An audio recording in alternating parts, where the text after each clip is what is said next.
আসসালামু আলাইকুম। আজকে আমরা নদী পারাপার সম্পর্কিত অঙ্ক নিয়ে আলোচনা করব। আমাদের আজকের টপিকের নাম কিভাবে নদী পার হয়। ধরো এখানে নদীর প্রস্থ ডি এবং নদীতে এই বরাবর স্রোত যাচ্ছে, এখানে ভিডি স্রোতের বেগ। প্রশ্ন করা হলো এখান থেকে লম্বালম্বি নদী পার হতে হলে অথবা যে বিন্দু থেকে যাত্রা শুরু করছি তার ঠিক বিপরীত বিন্দুতে যেতে হলে অথবা নদীর প্রস্থ বরাবর যেতে হলে অথবা স্রোতের সাথে 90 ডিগ্রি কোণে যাত্রা করতে হলে অথবা ন্যূনতম দূরত্ব নদী পার হতে হলে আমাকে কোন দিকে যাত্রা করতে হবে। এখানে আমি যতগুলো কথা বললাম এগুলো সবগুলো আসলে প্রশ্নের মধ্যে থাকে এবং সবগুলো প্রশ্নের উত্তর একই রকম হবে। তাহলে আমরা এগুলো যে কোনো একটা প্রশ্ন থাকলে আমরা একইভাবে অঙ্ক করবো। তাহলে আমরা এখন অঙ্কটা করবো, তার আগে আমরা কিছু বেসিক ফর্মুলা শিখবো। ধরো এক্স অক্ষ বরাবর একটা ভেক্টর কাজ করতেছে এবং ওয়াই অক্ষ বরাবর আরেকটা ভেক্টর কাজ করতেছে এবং দুই ভেক্টরের লব্ধি হচ্ছে আর এবং লব্ধি এক্স অক্ষের সাথে থিটা কোণে আছে। তাহলে আমরা এই লব্ধিটাকে দুই ভাগে ভাগ করতে পারি। একটা হলো লব্ধির আনুভূমিক অংশ আর কস থিটা, যার সঙ্গে থিটা থাকবে সেই বরাবর আনুভূমিক অংশ, আর যার সঙ্গে থিটা থাকবে না সেই বরাবর উল্লম্ব অংশ আর সাইন থিটা। এখন যদি আমি এই লব্ধি আর ওয়াই অক্ষের সঙ্গে থিটা কোণ করে আছে এমন একটা চিত্র আঁকি, তাহলে ওয়াই অক্ষ বরাবর আমার হবে আর কস থিটা, এটা হবে আনুভূমিক অংশ, এবং এক্স অক্ষ বরাবর তখন হবে আর সাইন থিটা, এটা হলো উল্লম্ব অংশ। কারণ এখানে থিটা ওয়াই অক্ষের সঙ্গে আছে, সেজন্য ওয়াই অক্ষ বরাবর হবে আনুভূমিক অংশ। এখন আমরা দেখব যে নদী পারাপার অঙ্কগুলো আমরা কিভাবে সলভ করতে পারি। ধরো নদীতে ভিটি এই বরাবর স্রোত যাচ্ছে, এখন একটা লোক এখান থেকে যাত্রা করে ঠিক বিপরীত বিন্দুতে আসতে চাচ্ছে। এখন লোকটা যদি এখান থেকে যাত্রা শুরু করে স্রোতটাকে ঠেলে এদিকে নিয়ে যাবে, তাহলে লোকটাকে স্রোতের সাথে একটা নির্দিষ্ট অ্যাঙ্গেল করে স্রোতের বিপরীত দিকে যাত্রা শুরু করতে হবে। ধরি একজন লোক স্রোতের সাথে আলফা কোণে ভিবি নৌকা নিয়ে যাত্রা শুরু করলো, তাহলে এখান থেকে শুরু করে পুরো অ্যাঙ্গেলটা পাই, এতটুকু হলো আলফা। তাহলে আমার এই অংশটা এতটুকু হবে পাই মাইনাস আলফা। এখন চিন্তা করি আমার এই ভিবি এটা হচ্ছে লব্ধি, তাহলে লব্ধি এক্স অক্ষের সাথে আলফা কোণে আছে, ধরলাম যে পাই মাইনাস আলফা সমান আলফা, এই চিত্রের মতো আমরা চিন্তা করি।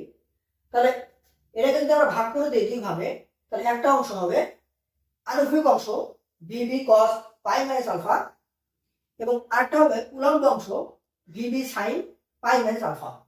আমরা এই ভিবি নৌকার বেগটাকে দুই অংশে ভাগ করে দিলাম। এখন এই চিত্রে তিনটা বল কাজ করতেছে, একটা স্রোতের বেগ, একটা আনুভূমিক অংশ আর একটা উল্লম্ব অংশ। এখন যদি আমি সোজাসুজি নদী পার হতে চাই তাহলে অবশ্যই এই স্রোতের বেগ এবং আনুভূমিক অংশ পরস্পরকে নাকচ করতে হবে। এই দুটো যদি ভেনিশ হয়ে যায় তাহলে শুধুমাত্র এই বেগে আমি সোজাসুজি নদী পার হতে পারবো। তাহলে সোজাসুজি নদী পারাপারের শর্ত হলো এই স্রোতের বেগ সমান আনুভূমিক অংশ। তাহলে প্রসঙ্গত আমি বলবো VB cos pi minus alpha সমান স্রোতের বেগ, বা কস পাই মাইনাস আলফা মানে মাইনাস কস আলফা।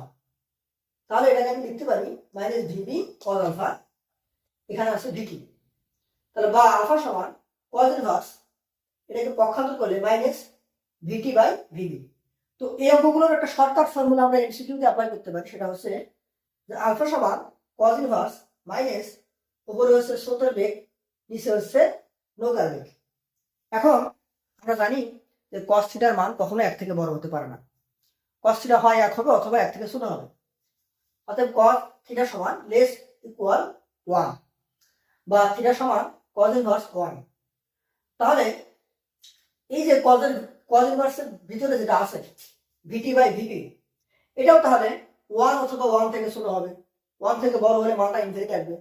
তাহলে আমি বলতে পারি ভিটি বাই ভিপি লেস ইকুয়াল 1। তাহলে এখানে দুটা ঘটনা হতে পারে ভিটি বাই ভিপি সমান 1। যদি তাই হয় তাহলে এটাকে আমি লিখতে পারি আলফা সমান এই 1টাকে আমি এখানে বসাই দিলাম কস ইনভার্স মাইনাস 1, এখানে মাইনাস ছিল, এখানে 1 বসাই দিলে এটা হবে 180 ডিগ্রি। যদি ভিটি বাই ভিপি সমান 1 হয় তাহলে আলফার মান আসছে 180 ডিগ্রি, তার মানে স্রোত যাচ্ছে এদিকে, আমি নৌকা নিয়ে যাচ্ছি তার বিপরীত দিকে, আর যাই হোক আমি নদী পার হতে পারবো না। তাহলে এই কন্ডিশন কখনো নদী পার হওয়া যাবে না। তাহলে ভিটি বাই ভিপি সমান 1 হতে পারবে না, কারণ ভিটি বাই ভিপি 1 হলে আলফার মান 180 ডিগ্রি আসতেছে, তাহলে অবশ্যই কি হবে, ভিটি বাই ভিবি লেস দেন 1 হবে। সুতরাং ভিটি বাই ভিবি লেস দেন 1, তাহলে আমি বলতে পারি ভিটি লেস দেন ভিবি, অর্থাৎ ভিবি গ্রেটার দেন ভিটি। অর্থাৎ নদী পারাপার অঙ্কগুলোতে আমাদের সবসময় নৌকার বেগটাকে অবশ্যই স্রোতের বেগ থেকে বড় করতে হবে, তা না হলে নদী পারাপার হওয়া যাবে না। এখন এরকম প্রশ্ন থেকে, এরকম সূত্র থেকে আরো কিছু প্রশ্ন হতে পারে। যেমন প্রশ্ন করা হলো যে এই নৌকাটি কত লব্ধি বেগে নদী পার হবে। তাহলে একটু চিন্তা করি, এখানে এই ভিটি আর VB cos pi minus alpha পরস্পর নাকচ হয়ে গেল, ভেনিশ হয়ে গেছে। তাহলে এখানে লব্ধি বেগ শুধুমাত্র V B sine pi minus alpha. তাহলে নৌকাটি লব্ধি বেগ বা resultant velocity V B sine pi minus alpha, আর সাইন পাই মাইনাস আলফা মানে সাইন আলফা। তাহলে ভি আর বা রেজাল্টেন্ট ভেলোসিটি হবে ভিবি সাইন আলফা। পরবর্তী প্রশ্ন, নদী পার হতে কত সময় লাগে। মনে রাখবা, এই নদী পারাবার অঙ্কগুলো করার সময় আমরা সমবেগের সূত্র অ্যাপ্লাই করবো। আমরা জানি দূরত্ব নির্ণয়ের সূত্র দুটা, একটা সমবেগ, একটা সমত্বরণ। আমরা নদী পারাবার অঙ্ক করার সময় আমরা সবসময় সমবেগের সূত্রটা ইউজ করব। আমরা জানি যে এস সমান ভিটি সমবেগের সূত্রানুসারে, তাহলে এখান থেকে টি সমান এস বাই ভি। এস হলো দূরত্ব, ভি হলো বেগ। মাথায় রাখবা, এখানে যেই বরাবর দূরত্ব নিব সেই বরাবর বেগ নিতে হবে। তাহলে এখানে এস হচ্ছে নদীর প্রস্থ ডি, এখানে নদীর প্রস্থ ডি, এটা হলো আমার এস বা সরণ। তাহলে এই বরাবর বেগ নিতে হবে। তাহলে এই লম্বালম্বী বেগ কোথায় আছে, VB sine pi minus alpha. তাহলে এসের জায়গায় আমি বসাবো নদীর প্রস্থ, আর ভি হচ্ছে আমাদের লম্বালম্বী বেগ, এটা হলো ভিবি সাইন আলফা। তাহলে এই সূত্রে আমরা বসালে আমরা টি এর মান বের করতে পারবো। আমরা এখন একটা অঙ্ক দেখব। এই অঙ্কটি ইসহাক স্যারের বই থেকে নেওয়া হয়েছে। বলা হয়েছে কোন একটা নদীতে একটা দাঁড়ের নৌকার বেগ স্রোতের অনুকূলে ঘন্টায় 18 কিলোমিটার এবং প্রতিকূলে ঘন্টায় 6 কিলোমিটার। নৌকাটিকে কোন দিকে চালনা করলে তা সোজাসুজি অপর পারে পৌঁছাবে, নৌকাটি কত বেগে চলবে এবং নদীটি পার হতে কত সময় লাগবে। আমি এই অঙ্কের মধ্যে একটা ছোট্ট ইনফরমেশন অ্যাড করলাম, বললাম যে এই নদীটার প্রস্থ 2 কিলোমিটার। এখন আমরা সলভ করবো। ধরি আমাদের নৌকার বেগ ভিবি এবং স্রোতের বেগ ভিটি। তাহলে স্রোতের অনুকূলে নৌকার বেগ প্লাস স্রোতের বেগ 18 কিলোমিটার পার আওয়ার বলা হয়েছে, এবং স্রোতের প্রতিকূলে নৌকার বেগ মাইনাস স্রোতের বেগ। যেহেতু বলা হয়েছে নৌকার বেগটাকে বড় করে ধরতে হবে, তাই আমরা আগে করলাম, দেখলাম যে নৌকার বেগটাকে বড় করে ধরতে হয়, সেজন্য ভিবি মাইনাস ভিটি বড়টা থেকে ছোটটা বিয়োগ করা হয়েছে। তাহলে প্রতিকূলে 6 কিলোমিটার। এখন আমরা যোগ করবো, যোগ করে যেটা হবে 2 ভিবি সমান 24 বা ভিবি সমান 12 কিলোমিটার পার আওয়ার। তাহলে আমি এই ভিবির মান যে কোনো একটা সমীকরণে বসালে অথবা এই দুটো বিয়োগ করলে আমি পাবো ভিটি সমান 6 কিলোমিটার পার আওয়ার। এখন আমরা এই জিনিসটাকে চিত্রে উপস্থাপন করব। এখন খেয়াল করো, আমাদের স্রোতের বেগ এদিকে, এখানে আমি নৌকানে দাঁড়ায় আছি, তাহলে অবশ্যই আমাকে এই স্রোতের সাথে একটা নির্দিষ্ট অ্যাঙ্গেল করে নৌকা নিয়ে এই বরাবর যেতে হবে। ধরলাম স্রোতের সাথে আমি আলফা কোণে যাত্রা শুরু করছি। এই নৌকার উপরে দুটো ফোর্স কাজ করতেছে, একটা হলো মাঝি ঠেলতেছে আর একটা স্রোত তাকে ডান দিকে টানতেছে। তাহলে কোনো একটা জিনিসের উপর যদি দুটা বা ততোধিক ফোর্স কাজ করে তাহলে সেটাকে বলা হয় লব্ধি।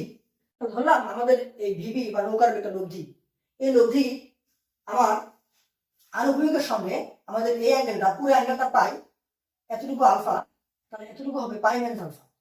তাহলে লব্ধি আনুভূমিকের সঙ্গে একটা অ্যাঙ্গেল করছে, তাহলে এই বরাবর লব্ধির আনুভূমিক অংশ হবে VB cos pi minus alpha.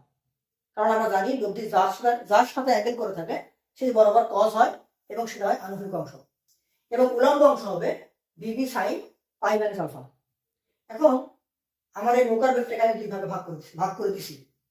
এখন যদি আমি সোজাসুজি নদী পার হতে চাই তাহলে অবশ্যই এই ভিটি এবং ভিবি পরস্পর সমান হতে হবে এবং পরস্পর নাকচ হয়ে যাবে। তাই প্রশ্ন মতে সোজাসুজি নদী পারাপারের শর্ত হলো আমার এই VB cos pi minus alpha সমান ভিটি। তাহলে এটাকে আমি ক্যালকুলেশন করবো। কস পাই মাইনাস আলফা মানে মাইনাস কস আলফা বা মাইনাস ভিবি কস আলফা সমান ভিটি, বা আলফা সমান cos inverse minus VT by VB. তাহলে এখন আমি আলফা সমান কস ইনভার্স মাইনাস ভিটির মান পাইছি 6 আর ভিবির মান পাইছি 12। তাহলে আলফা সমান কস ইনভার্স মাইনাস হাফ আর কস ইনভার্স মাইনাস হাফ মানে 120 ডিগ্রি। অর্থাৎ আমি যদি স্রোতের সাথে 120 ডিগ্রি কোণে যাত্রা শুরু করি, তাহলে আমি সোজাসুজি নদী পার হতে পারবো। এবং বলা হয়েছে নৌকাটি কত বেগে চলবে। তাহলে এই ভিটি এবং VB cos pi minus alpha যদি নাকচ হয়ে যায়, তাহলে শুধুমাত্র এই লব্ধি বেগে নৌকাটি নদী পারাপার হবে।